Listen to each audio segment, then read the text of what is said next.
उसके बाद आप लोग लिखे लो फाइनाइट सेट और इनफाइनाइट सेट। हेडिंग कर लेना है कौन सा सेट? Finite set. फाइनाइट मतलब परिमित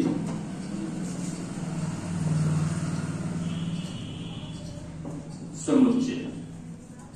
फाइनाइट सेट मतलब परिमित समुच्चय।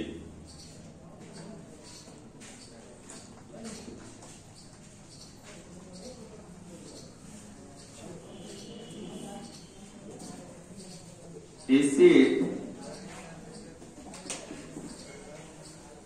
set contain countable number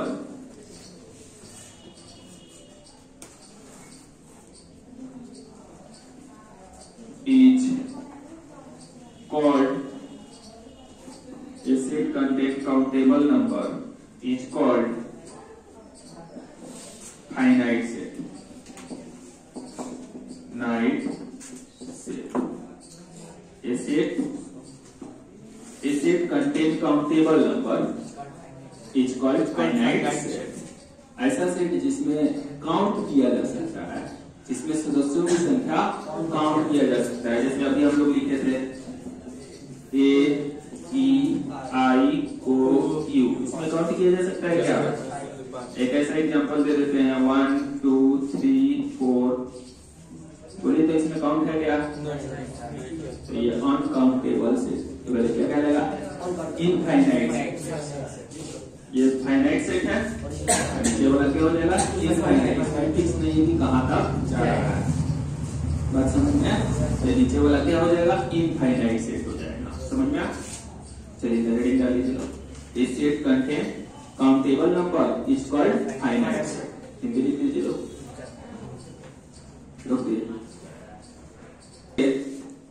finite set का हिंदी में नोट कर लीजिए लो। फाइनाइट सेट को डिफिनेशन हिंदी में नोट कर लीजिए लो। लिखे लो, ऐसा समुच्चय जिसमें गिनने योग्य संख्या हो। ऐसा समुच्चय जिसमें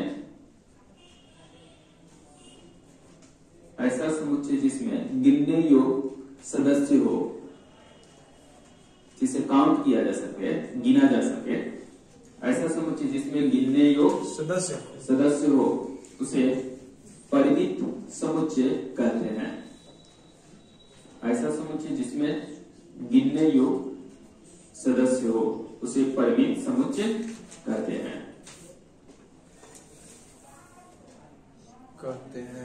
हाँ, ऐसा समुच्चय जिसमें सदस्यों की संख्या गिना जा सके। ऐसा समुच्चय जिसमें सदस्यों की संख्या गिना जा सके उसे क्या कर सकते हैं? फाइनाइट सेट कहते हैं। अब इनफाइनाइट में क्या हो जाएगा? जिसमें नहीं गिना जा सकता। और परिमित a set contain uncountable number is called infinite set. जैसे वाला एग्जांपल इसमें देखिए तो फाइनाइट है कि इनफाइनाइट? कहेंगे क्या? A collection of all animals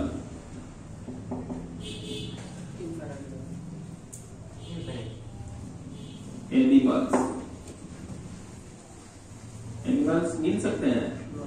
हाँ गिन सकते हैं। आदमी नहीं गिना सकता है जी, गिन सकते हैं जी। एनिमल्स को गिन सकते हैं कि नहीं गिन सकते हैं? कोई प्रकार के सर कहाँ से गिनिएगा सर? एनिमल फाइनाइट में आएगा कि फाइनाइट में आएगा? सर गिन सकते हैं। आदमी जब गिन सकते हैं तो जानवर भी गिन सकते हैं। काउंटेबल में आएगा। हाँ सर, ठीक है ना? काउंटेबल में आएगा। ये कलेक्शन ऑफ ऑल इंटीजर कर देते हैं। इंटीजर गिन सकते हैं? कहां तक जाएगा इंटीजर पता है क्या? नहीं ना जाएगा, इनफाइनाइट हो जाएगा। एक कलेक्शन ऑफ ऑल इंटीजर, ये इनफाइनाइट में आ जाएगा। बात समझ में आया? तो इसका हिंदी के लिख सकते हैं लोग, ए सेट कंटेन अनकाउंटेबल नंबर, ऐसा समुच्चय जिसमें गिनने योग्य सदस्य न हो। ऐसा समुच्चय जिसमें सदस्यों की संख्या न गिना जा सके, ऐसा समुच्चय जिसमें सदस्यों की संख्या न गिना जा सके उसे क्या बोलते हैं? इनफाइनाइट सेट बोलते हैं। बात समझ में? चलिए नोट कर लीजिए लोग। चलिए देखिए लोग, इसके बाद टाइप ऑफ सेट है, इनफाइनाइट और फाइनाइट टाइप में आ जाएगा, ठीक है ना? हाँ, सबसे पहला जो लिखेंगे हम लोग इम्पेटी सेट, इम्पेटी सेट या फिर इसको नॉल सेट भी बोल सकते हैं। हिंदी में बोलेंगे रिक्त समुच्चय, ठीक है ना? इसको फाई से भी नोट करते हैं। फाई मतलब कुछ भी नहीं। Empty set A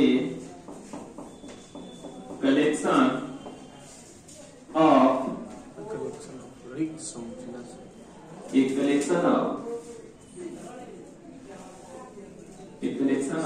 A girls in class room.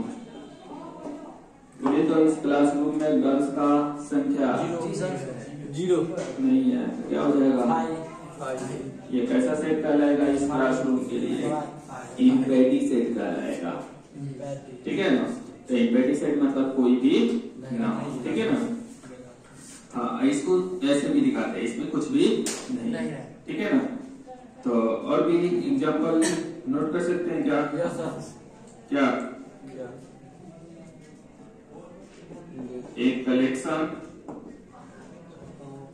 Of boys in classroom, एक collection of animal in class room. क्या एनिमल भी है लोग? सब एनिमल है क्या? एक collection of animal in classroom क्या हो जाएगा? इम्पेटी सेट समझ में आया ना? ऐसा सेट जिसमें कुछ भी ना हो, ऐसा चीज नाम दिया जाए तो क्या हो? ठीक है, जैसे हाँ, चलिए एक और एग्जाम्पल लेते हैं। ए कलेक्शन ऑफ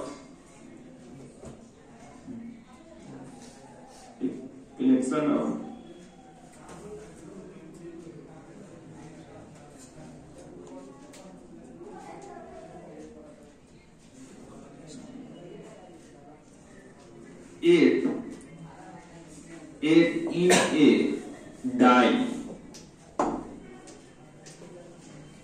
मतलब जो छक्का होता है, वो जो लिडो छक्का नहीं खेलते हैं, तो इस छक्का पर कहें कि एट होने का कंडीशन, एट इन ए डाई क्या होगा? 6 तक रहता है तो कहाँ से? हाँ, तो 6 तक रहता है, 8 कहाँ से आएगा? ये भी कैसे सेट करेगा 8 के लिए? 8 उसमें नहीं है, ठीक है ना? तो इस तरह की कंडीशन जो उसमें है ही नहीं, पॉसिबल ही नहीं है, इसलिए उस तरह के सेट को क्या देंगे? एक कलेक्शन ऑफ, डेफिनेशन क्या लिखे? डेफिनेशन लिखो नहीं, खाली एग्जाम्पल लिख दिए। डेफिनेशन पे लिख सकते हैं ए set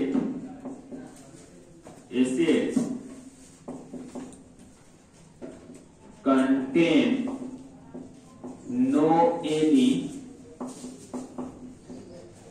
elements, each a set contain no any elements is called क्या जी? ऐसा सेट जिसमें कोई एलिमेंट्स ना हो, ए सेट कंटेन नो एलिमेंट, ऐसा सेट जिसमें कोई सदस्य ही ना हो, तो इसे कैसा सेट बोलेंगे? इम्पेटी सेट बोलेंगे। समझ में आया? Denoted by 5। हाँ, लिख सकते हैं इट इज डिनोटेड बाय 5 या फिर ऐसे लिखकर खाली छोड़ देंगे, ठीक है ना? तो a set contain no any elements is called क्या? Empty set. समझ में आया? ऐसा समुच्चय जिसमें कोई सदस्य न हो उसे इम्पेटिव उसे रिक्त समुच्चय कहते हैं। ठीक है ना, इसे फाई से सूचित किया जाता है। लिख लीजिएगा लोग हिंदी में भी, ऐसा समुच्चय जिसमें कोई सदस्य न हो उसे इम्पेटिव उसे रिक्त समुच्चय कहते हैं। चलिए देखिए लोग, उसके बाद singlet tone. Singlet tone set एकल समुच्चय, एकल समुच्चय। सिंगलेट टोन सेट मतलब एकल समुच्चय। हाँ, तो इसमें सिंपल सा ए सेट कंटेन वन एलिमेंट्स, मतलब एक ही का बोलते हैं, a set contain one element is called singleton set. समझ में आया? ऐसा सेट जिसमें क्या हो, एक ही वो सदस्य हो, एक ही सदस्य है, ऐसा सेट को क्या बोलेंगे? सिंगलेटोन सेट। ऐसा सेट जिसमें एक ही सदस्य हो उसे सिंगलेटोन सेट कहते हैं। हिंदी भी लिख सकते हैं, ऐसा समुच्चय जिसमें केवल एक सदस्य हो, ए सेट कंटेन वन एलिमेंट, ऐसा सदस्य जिसमें केवल एक एलिमेंट हो उसे सिंगलेटोन एकल समुच्चय कहते हैं। लिख सकते हैं लोग, ऐसा समुच्चय जिसमें केवल एक एलिमेंट हो उसे एकल समुच्चय कहते हैं। चलिए देखिए लोग, इसके बाद 2 नंबर में जो है पेयर सेट है। पेयर सेट आप लोग खुद ही बता दीजिए। युग्म समुच्चय क्या करेंगे? A set contain two elements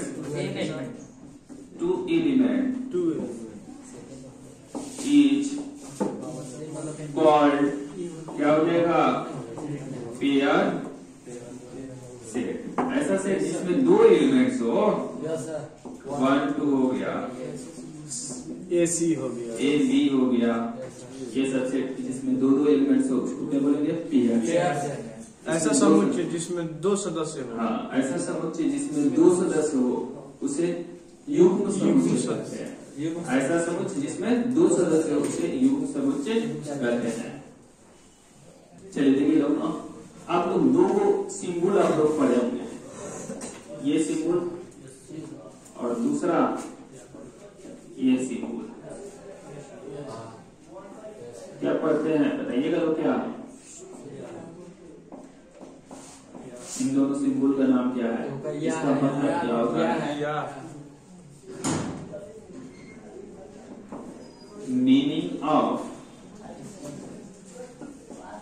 ऐसे कोई नंबर दे दिया जाए तो इसका मतलब क्या होगा? इसका मतलब क्या होता है? मीनिंग ऑफ अगर पूछा जाए कि इसका मतलब क्या होता है, इसका मतलब होता है, पहले तो इसको पढ़ते हैं इम्प्लाइज। क्या पढ़ते हैं इसको? इम्प्लाइज पढ़ते हैं। ए इम्प्लाइज बी, क्या पढ़िएगा? Implies B. अब इसका मतलब कोई पूछे कि इसका मतलब क्या होता है तो बोलिएगा if A is true,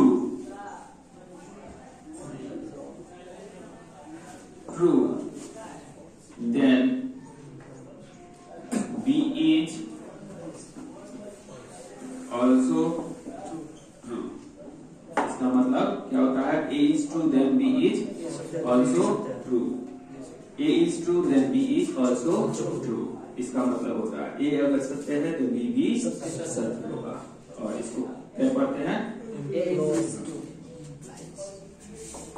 This is read as A implies B। क्या पढ़ते हैं? A implies B। मतलब क्या होता है? A is true then B is also true। अगर कहा जाए क्या कि मीनिंग ऑफ इसका बताइए क्या हो जाएगा? If A is true, if A is true, then B is also true, and B is true, then A is also इधर True. भी होगा उधर से। बात समझ में आया? A ट्रू होगा, हाँ A सत्य है तो B भी सत्य होगा, B सत्य है तो A भी सत्य होगा। This is read as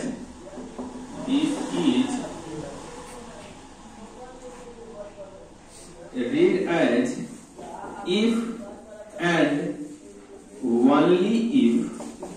इसका नाम क्या है? If and only, यदि और केवल यदि। इसका नाम क्या है? यदि और केवल यदि, ठीक है ना? If and only if। इसका मतलब क्या हुआ? If A is true, then B is true, B is true, ठीक है ना? तो इसका मतलब ये हुआ, this is read as if and only if A is true, ठीक है ना? If and only this is read as if and only if, B. क्या पढ़िएगा? A if and only if B, A if and only if A केवल और केवल यदि और केवल यदि B। बात समझ में आया? तो ये दोनों का मतलब समझ में आया आप लोग को? मीनिंग समझ में आया? चलिए तो इन दोनों को हिंदी में लिख सकते हैं लोग। हिंदी में अगर बोला हो तो क्या लिखेंगे? यदि A सत्य है तो B भी सत्य होगा। इसे इम्प्लाइज पढ़ते हैं, ठीक है ना?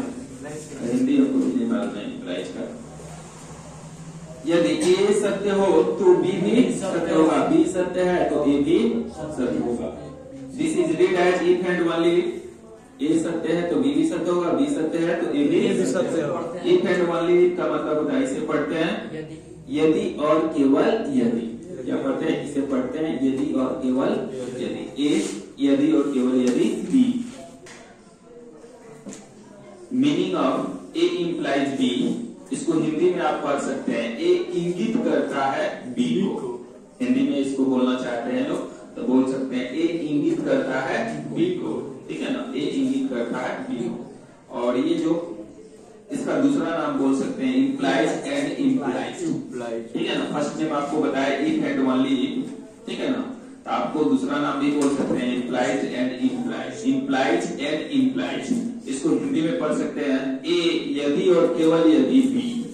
क्या पढ़ सकते हैं? A यदि और केवल यदि, ठीक है ना? तो इस तरह आप दोनों ही सिंबल को आप लोग क्या कर सकते हैं? पढ़ सकते हैं। चलिए नोट कर लीजिए। चलिए देखिए लोग सब लोग, फर्स्ट जो क्वेश्चन है एक्सरसाइज 1.1 केसी सिन्हा बुक, ठीक है? केसी सिन्हा बुक का क्वेश्चन हम लोग देखेंगे 1.1 का। देखिए 1.1 में कह रहा है which of the following collection are set और जस्टिफाई योर आंसर। कह रहा है कि इनमें से कौन सा सेट है, समुच्चय है और उसको आंसर को जस्टिफाई करे, मतलब क्या करे, उसको डील करके बताए, ठीक है ना? तो इसमें सिर्फ बताना है कि सेट है कि नहीं है। बात समझ में आया? तो हम लोग को बस यही चूज करना है। तो देखिए लोग ना फर्स्ट क्वेश्चन क्या कर रहा है? भारत के अच्छे क्रिकेट करें भारत के अच्छे क्रिकेट खिलाड़ियों का संग्रह। भारत में कौन कौन खिलाड़ी कितना अच्छा अच्छा खेला, ये सेट हो सकता है क्या? हाँ, तो देखिए क्या होता है कि जो अच्छा खेला तो उसको कहेंगे कि वाह जबरदस्त खेला, आउट हो गया तो वो सुना देंगे क्या, चाहे कितना भी बड़ा खिलाड़ी क्यों न हो। विराट कोहली है, जहाँ 2-3 गो मैच में खाली आउट हुआ बस हो जाता है उसके बारे में क्या। तो ये पूछ रहा है कि भारत के अच्छे क्रिकेट खिलाड़ियों का संग्रह हो सकता है क्या? ये संग्रह नहीं हो सकता है, क्योंकि खेला अच्छा तो कहेंगे हाँ भाई। कभी कभी बुमराह भी छक्का मार दिया, बहुत गर्दा खेला है। कभी कभी विराट कोहली भी आउट हो जाता है, ठीक है? तो उस समय क्या कहा तो इस तरह अच्छा खिलाड़ी कौन है ये चूज करने की कोई क्वांटिटी नहीं है क्या, कि कोई यंत्र है लगाया जाए चेक करके बता दिया जाए क्या ये अच्छा है, इसमें ऐसा होगा नहीं ना, इसलिए ये सेट नहीं है। समझ में आया आप लोगों को? जैसे दो नंबर में करें विश्व के सबसे अधिक खतरनाक जानवरों का संग्रह, सेट होगा कि नहीं होगा? कभी कभी चूहा भी काट देता है, हो जाता है, कभी छोटा छोटा चीज भी काट देता है, क्या हो जाता है, डेंजर हो जाता है। तो कौन खतरनाक है ये कोई जरूरी नहीं है, छोटा जानवर भी आपके लिए खतरनाक हो सकता है। ठीक है, ये भी सेट कहलाएगा कि नहीं कहलाएगा? नहीं कहलाएगा। कर आपकी कक्षा के सभी लड़कियों का संग्रह हो सकता है। बात समझ में आया? तो आपके कक्षा के सभी लड़कियों का संग्रह क्या हो जाएगा? है, ठीक है ना, सेट कहलाएगा ना? कितना है जो भी आप गिन नहीं सकते थे, सेट होगा। लेखक मुंशी प्रेमचंद द्वारा लिखित उपन्यासों का संग्रह हो सकता है। हाँ, कितना लिखे हैं नहीं पता है, पता है, संग्रह हो जाएगा। सभी संपूर्णांकों का संग्रह है, संपूर्णांक 2 4 10 होगा नहीं, अरे इनफाइनाइट होगा, अनंत तक जाएगा, तो सेट होगा कि नहीं होगा? होगा। बात समझ में आया? सेट सुपरवाइजिंग है ना, सम संख्या बोल रहा है तो किसका बात आपके दिमाग में नहीं घुस रहा है, 2 का बात किया जा रहा है, 4 का बात किया जा रहा है, 6 का बात किया जा रहा है, समझ में आ रहा है ना? तो ये चीज सेट कहलाएगा। फिर कह रहा है 6 में किसी विशेष तल में सभी रेखाओं का संग्रह, जैसे ये कोई ताली है, इसमें रेखा खींच रहे हैं, क्या खींच सकते हैं?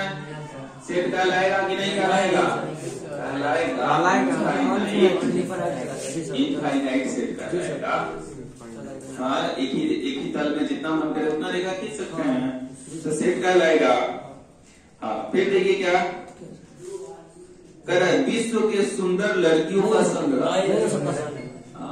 ये संग्रह ठीक से नहीं है, इसमें कोई क्वांटिटी नहीं है कि चेक करके बता दें कि इसको सुंदर बोलेंगे क्या। आप किसी को दीपिका पसंद है, किसी को कैटरीना पसंद है क्या, किसी को ऐश्वर्या पसंद है क्या, सबका अपना अपना पसंद है। कोई कहता क्या है बेकार, कोई कहता नहीं इतना अच्छा है, तो सबका अपना अपना अलग अलग चॉइस है, ठीक है ना। तो इसमें कोई फिक्स वाला बात नहीं है कि कौन सुंदर है और कौन, इसके लिए कोई क्वांटिटी वाला बात नहीं है, इसलिए क्या होगा, सेट होगा कि नहीं होगा? ये भी सेट नहीं है, ठीक है। उसके बाद विश्व के विख्यात गणितज्ञों का संग्रह हो सकता है सर, हो सकता है, नहीं हो सकता है। अब एक ऐसा कोई जरूरी है कि जो टीचर है, जो विद्वान है, उससे हर एक क्वेश्चन बनी जाए? क्या फिक्स है? नहीं सर, जो विद्वान है, विद्वान से विद्वान लोगों को कभी कोई क्वेश्चन क्या हो जाता है, क्या उसको विद्वान बोल लेंगे? कौन कहाँ का विद्वान है पता है क्या? कहेंगे छापरा का विद्वान कौन है, क्या कोई जरूरी है, फिक्स है?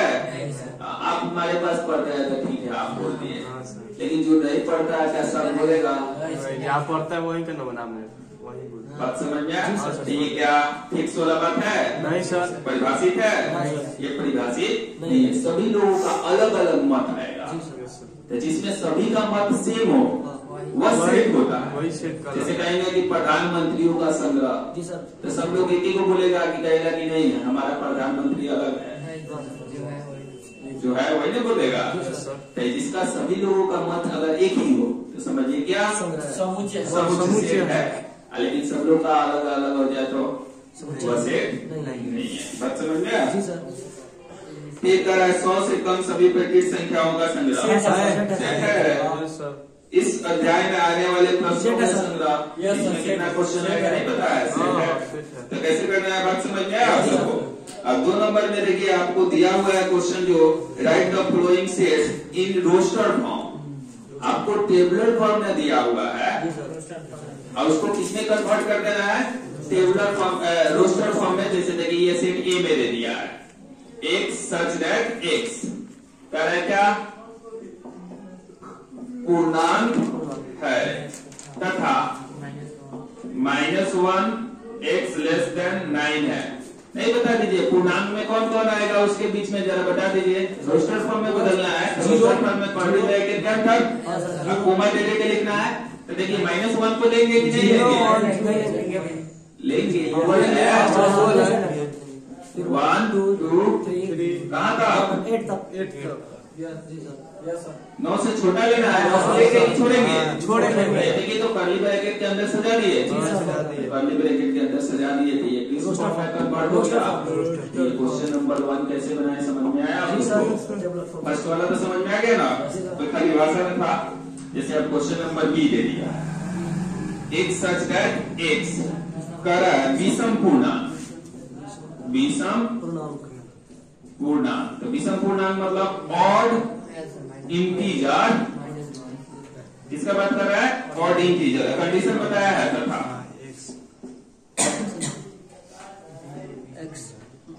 x ग्रेटर देन -2 बता नहीं सकते हैं जी। -1 विषम पूर्णांक बोल रहा है, तो विषम पूर्णांक में कौन कौन आएगा? 1 3 5 यही जाएगा। लेकिन अगर -2 से बड़ा, तो -2 से बड़ा में -1 0 लेंगे, 1 3 5 फिक्स है क्या? कहाँ तक जाना है? नहीं फिक्स है, इसलिए क्या हो जाएगा? इनफाइनाइट सेट हो जाएगा। बात समझ में आया? तो ये कैसे दिखे समझ में आप लोग को? तो ये किसमें दिया था? टेबुलर में दिया था, निर्माण रूप में दिया था, और इसको किसमें लिख दिया? रोस्टर फॉर्म में लिख दिया। तो कैसे लिखा जा रहा है? बात समझ में आ रहा है सभी आदमी को? Yes sir. चलिए एक और सी भी लिख देते हैं।